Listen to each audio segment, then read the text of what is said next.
mastermind of the world's largest online drug marketplace, sentenced to life in prison. President Trump today signing a pardon for Ross Ulbricht. On January 21st, 2025, his very second day back in the White House, President Donald Trump picked up a pen and signed a full and unconditional pardon for a man who had been locked in federal prison for over 11 years. No appeal, no gradual process, one signature, and Ross William Ulbricht walked free.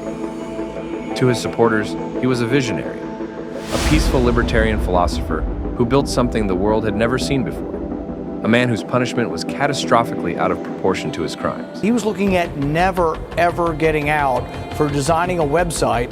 The people that sold on his website got like 4 years in prison, 6, 7 years in prison. The people that sold the drugs got minor sentences. To his victims, and there were victims, he was the architect of a digital drug bazaar that helped feed addictions and, by the government's own count, contributed to at least 6 deaths. This is the story of Ross Ulbricht, Eagle Scout, physics scholar, Bitcoin pioneer, convicted kingpin, and now a free man.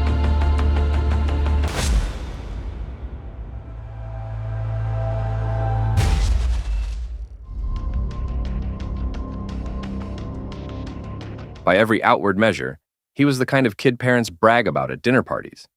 He was athletic. He loved the outdoors. And by all accounts, people who knew him described him as kind, generous, and deeply principled. Academically, he was exceptional. He earned a full scholarship to the University of Texas at Dallas, where he graduated with a bachelor's degree in physics.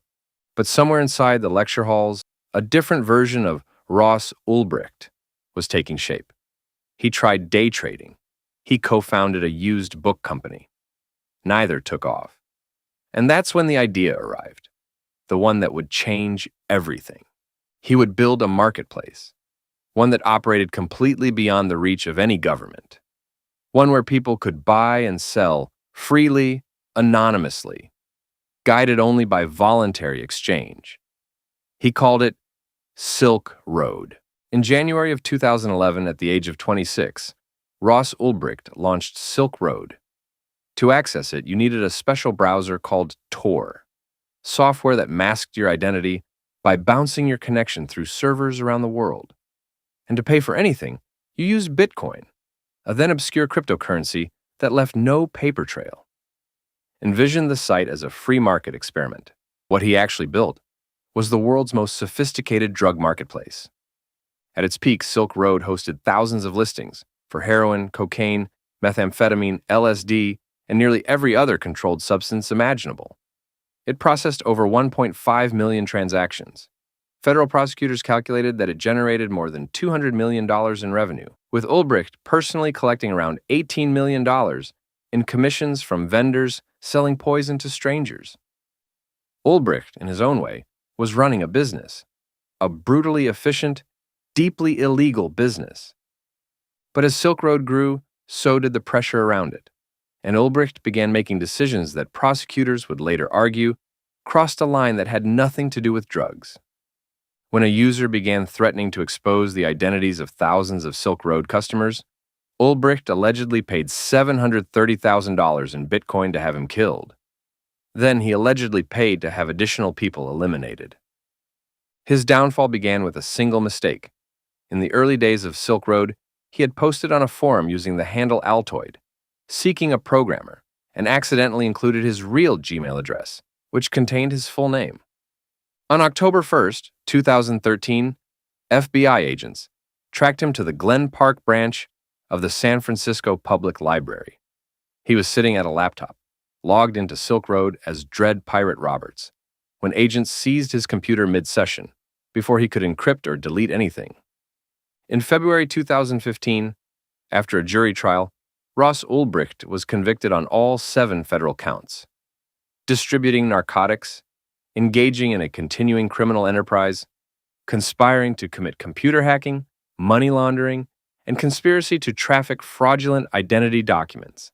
At the time of his sentencing, Judge Judy Forrest called Ulbricht, quote, the kingpin of a worldwide digital drug trafficking enterprise, and said his actions were, quote, terribly destructive to our social fabric. How he got the pardon. And if you vote for me on day one, I will commute the sentence of Ross Ulbricht. From the moment Ulbricht entered federal prison, a movement formed around him. The Free Ross campaign argued that his sentence was one of the most extreme examples of government overreach in modern American history. They pointed to violent criminals who received lesser sentences. They held rallies. They circulated petitions. For years, it went nowhere. Then the crypto industry got involved. To Bitcoin enthusiasts, Ross Ulbricht was something of a founding martyr. Silk Road had been one of the first real-world applications of Bitcoin, proving that the cryptocurrency could function as an actual payment system. In the eyes of the crypto community, he wasn't a drug kingpin. He was a visionary who had been crushed by a government that feared what he represented. When Donald Trump began courting the cryptocurrency industry during his 2024 presidential campaign, the pieces fell into place. The crypto world poured more than $100 million into influencing the 2024 election. The Fox News Decision Desk can now officially project that Donald Trump will become the 47th President of the United States. In May of 2024, Trump appeared at the Libertarian National Convention in Washington, D.C. Attendees held signs reading, Free Ross. Trump, reading the room, made a direct promise from the stage. And if you vote for me on day one, I will commute the sentence of Ross Ulbricht to a sentence of time served. On January 21st, 2025, his second day in office, he signed a full and unconditional pardon. He announced it on Truth Social, writing that the prosecutors who convicted Ulbricht were scum, the same people, he claimed, involved in what he called the weaponization of government against him personally. The pardon, in Trump's framing, was both a libertarian gesture and a political grievance wrapped in one. But the opposition was fierce. Senator Tim Kaine of Virginia took to the Senate floor and pointed out a striking contradiction. On Inauguration Day, January 20, President Trump declared a national emergency at the southern border of the United States. Hundreds of thousands of Americans have tragically died from drug overdoses because of the illicit narcotics that have flowed across the southern border. Those two sentences are why I was so surprised at an action the president took the next day, the pardon of drug kingpin Ross Ulbricht. For 1.5 million transactions, generating more than $200 million in revenue from the sale of heroin, methamphetamine, cocaine, and other drugs. I just want to raise the obvious question. Illicit narcotics trafficking is sufficient to declare a national emergency.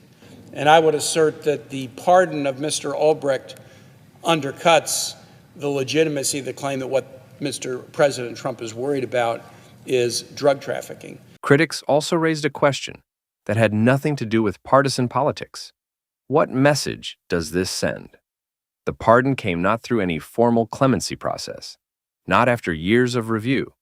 It came because a man made a promise at a political convention to win votes from a constituency that had something his campaign wanted: money, enthusiasm, and electoral votes. The pardon erases his convictions entirely, as though none of it happened. Collateral damage. Federal prosecutors documented at least 6 deaths directly attributable to drugs purchased on Silk Road.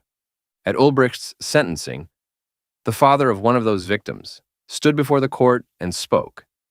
He said that all Ross Ulbricht cared about was his growing pile of bitcoins, not the people on the other end of the transactions, and the marketplace that delivered the substances that killed them was designed specifically to be beyond accountability, anonymous by design. The pardon did nothing for them. There is no executive clemency for grief. His supporters say he was a young man with a radical idea who made mistakes and paid for them with more than a decade of his life. Ross Ulbricht is free today. Donald Trump granted me a full pardon. I was doing life without parole, and I was locked up for more than 11 years. but he let me out. I'm a free man now. He has appeared at Bitcoin conferences. He has spoken publicly about digital freedom and the future of decentralized technology. He is, in certain corners of the internet, a hero.